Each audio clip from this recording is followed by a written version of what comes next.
É preciso também perceber até que ponto é que isto não é feito para provocar um aumento ainda maior do número de alunos,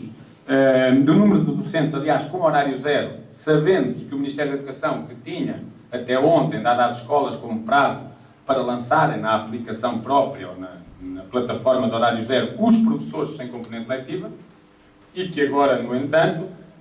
foi prolongado por mais um dia de hoje. E hoje, até ao final do dia, as escolas têm que lançar nessa plataforma o número de professores com horário zero.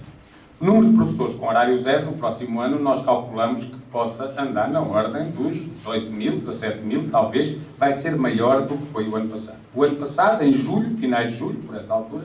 foram cerca de 15 mil, um bocadinho mais que 15 mil. Este ano, quase 12 mil são os dos quadros de zona pedagógica. Portanto, os quadros de zona pedagógica eram praticamente 12 mil professores, foram colocados 188, o que significa que 11.700, um pouco mais, se calhar, mas à volta disso, são já de si horário zero. São pessoas que não têm componente letiva, porque neste momento nem sequer estão colocados em escolas, não estão em escolas, nenhuma escola lhes pode dar atividade, portanto, neste caso, a quase totalidade dos professores de quadros de zona pedagógica têm horário zero. Vão acrescentar-se a estes todos aqueles que resultarem, nomeadamente, daquilo que o Ministério da Educação vier a homologar, e neste caso, o corte de turmas irá sempre refletir-se em mais professores com horário zero. Eu sobre esta matéria, já agora quero dizer que foi ontem aprovada na Assembleia da República a lei que vai,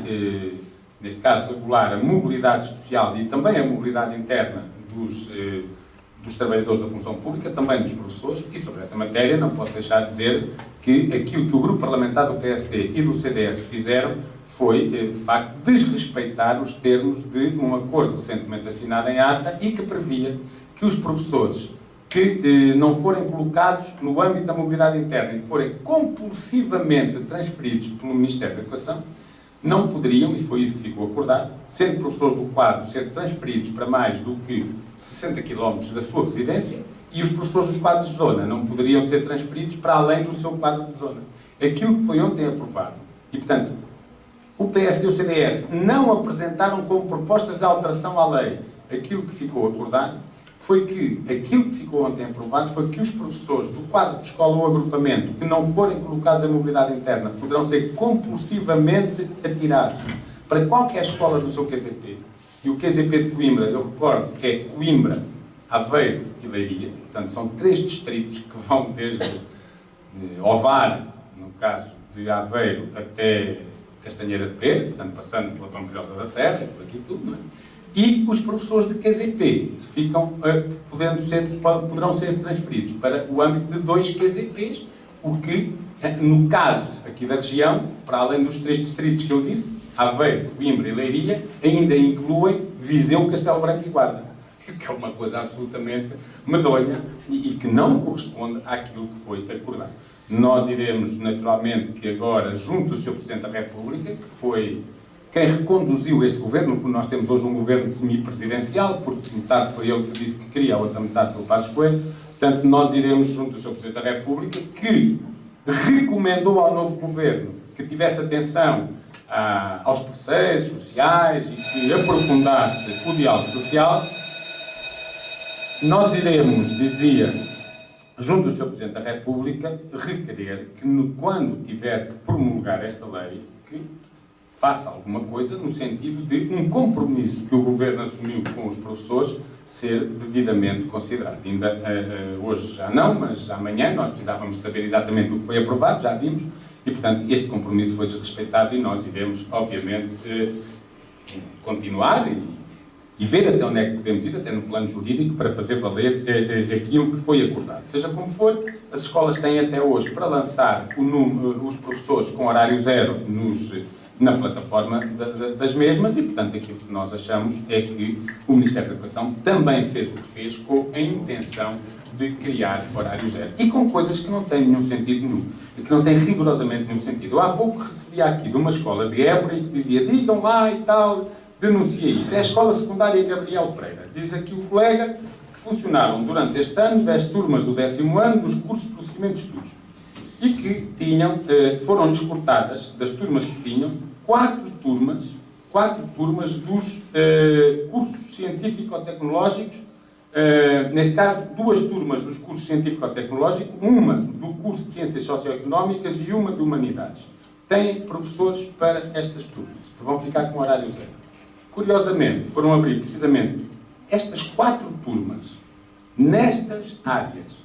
numa escola que fica na cidade de Évora, onde não há um único professor para estas disciplinas, porque também não as tinham, não é? E que viram lá abertas as turmas. Ou seja, ou isto é de uma incompetência completa, em que na DGEST nem repararam em que escola é que deveriam abrir as turmas, ou então têm outras intenções, nomeadamente remeter para o horário zero mobilidade interna aos professores da escola onde os cursos fecham, e eventualmente na escola do lado, mas até aí se enganaram se o fizeram, poderem para o mesmo efeito contratar professores que, sendo contratados, porque também o que aqui diz é que os professores destas 4 turmas nesta escola eram todos professores do último escalão da carreira com mais de 30 anos de serviço e, portanto, tentar substituir professores mais caros, se quisermos assim, do topo de carreira, por professores precários contratados. Mas até se foi isso que eles pensaram, pensaram mal, porque é de quem não conhece a lei, porque a lei faz com que estes colegas, concorrendo à mobilidade interna, sejam transferidos de uma escola para a outra, uma vez que são no mesmo concelho. Portanto, nem estamos a ver muito bem e, portanto, estamos mesmo inclinados para que se trate simplesmente de incompetência do Ministério da Educação. Para terminar, dizer que, e agora, muito a sério, nós estamos muito preocupados, porque isto faz parte, obviamente, e continua a fazer parte daquilo que nós estamos a assistir neste país há algum tempo a esta parte, que é um ataque fortíssimo à escola pública, e à capacidade de resposta da escola pública, e à qualidade das respostas da escola pública, e à diversidade da resposta das escolas públicas, com uma intenção, que é a intenção de transferir para o setor privado respostas que hoje são públicas. Não é por acaso que até ontem, nós fomos chamados a dar um parecer sobre uma nova lei, um decreto-lei que o Ministério da Educação quer aprovar, sobre o Estatuto do Ensino Particular e Cooperativo, do ensino privado, e que, curiosamente,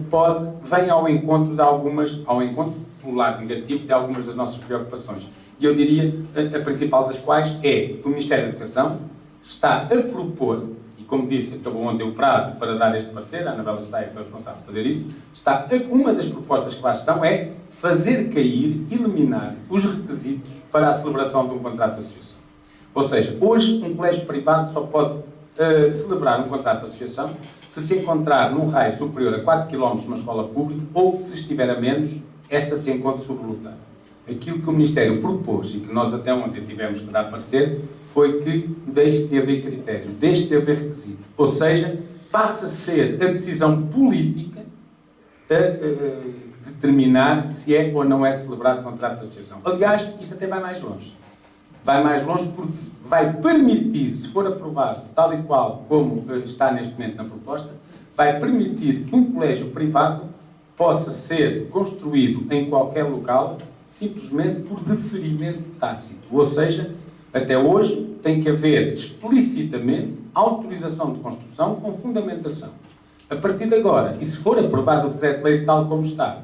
basta que, pedida a autorização, a administração, neste caso o Ministério, nem responda e, passados 60 dias, podem começar a construí-lo porque foi tacitamente deferida a autorização. Ou seja, a facilidade absoluta para construir os colégios e para poder depois celebrar contratos de associação aqui ao lado das escolas que são públicas e que são pagas com o dinheiro de todos nós. Portanto, há aqui claramente uma intenção que nós percebemos qual é, que é destruir a escola pública. E bem pode o Primeiro-Ministro Passos Coelho dizer, como disse no fim de semana, que foi o país não pode continuar a pagar a quem não precisa.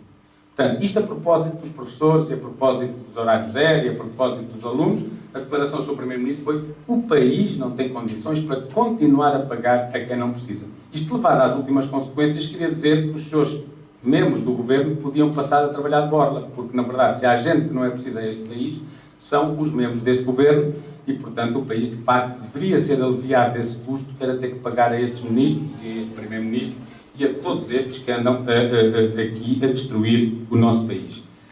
Diz-se também, diz o seu primeiro-ministro, depois de ter sido remodelado este governo com a substituição de um antigo representante dos interesses do BPN por um outro representante dos interesses do BPN, disse que nós estávamos a entrar num novo ciclo político. E esse novo ciclo político, infelizmente, parece assentar num discurso velho. A União Nacional, a Salvação Nacional. são coisas que já passaram por este país há tempo demais para que agora o Sr. Primeiro-Ministro volte a recuperá-las e a falar nelas. Na verdade, este é um ciclo político novo, como eles dizem, que tem a velha intenção de reduzir a escola pública a respostas mínimas e de menor qualidade. Concluía lembrando, porque acho que é importante neste momento, as palavras do professor António Nova, no 11º Congresso da FENPROF, e que vão precisamente, identificam aquilo que está a passar e bem. Ele dizia que a escola pública, apesar de todas as suas deficiências, tem sido fator de progresso e coesão, tem sido base do Portugal democrático. É uma escola que alguns querem agora pôr em causa, criando divisões e fraturas, restaurando velhas políticas feitas de ideias velhas e de velhos preconceitos. E é exatamente isso que se está a passar.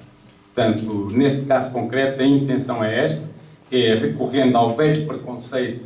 do Estado do papão, ao velho preconceito de que, ou pelo menos à ideia velha de que é preciso menos Estado, mas melhor Estado, neste caso melhor Estado para alguns, sobretudo para aqueles que são a elite deste país e que, portanto, poderão ter, ou deverão continuar a ser eles que têm acesso ao conhecimento e à qualidade, reservando-se a escola pública apenas para coisas, para respostas mínimas para aqueles que não têm outra possibilidade, e, portanto, não é este o caminho que a FENPROF defende, que nós defendemos, e, portanto, acompanhamos completamente esta opinião do professor António Nova, e dizer que, da nossa parte, a luta em defesa de uma escola pública de qualidade para todos, gratuita, essa vai continuar.